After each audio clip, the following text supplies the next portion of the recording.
sit down. So long before I understood anything about addiction, long before I was old enough to understand that my dad was an alcoholic, and way before I knew anything about codependency, I played the role of a codependent like a pro. My dad was an alcoholic, and he also suffered a great deal with depression. So when I was a little kid, and I could sense that he was upset about something or something wasn't right, I would rush in and I would try to fix everything for him. I remember one year for Christmas, I was putting together my list to Santa, and instead of listing out all of the things that I wanted, I wrote something like, "Dear Santa, please just make my dad happy. Please just help him to feel better."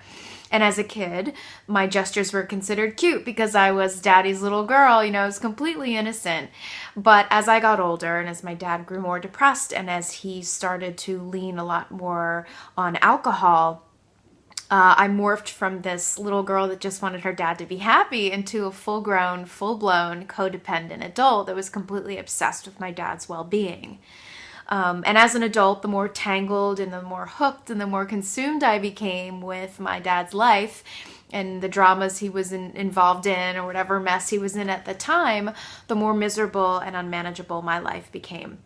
And I think this is a trap that we as loved ones of alcoholics and addicts fall into because we want to help, but it's very easy for that energy behind the help to become codependent. There's a series of patterns of behavior that can become very destructive for our own lives. It's things that are well intended but really aren't helping the situation any.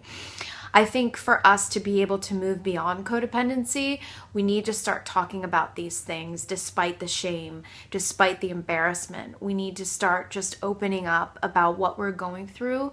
And then that way we can get the support that we need to move beyond codependency.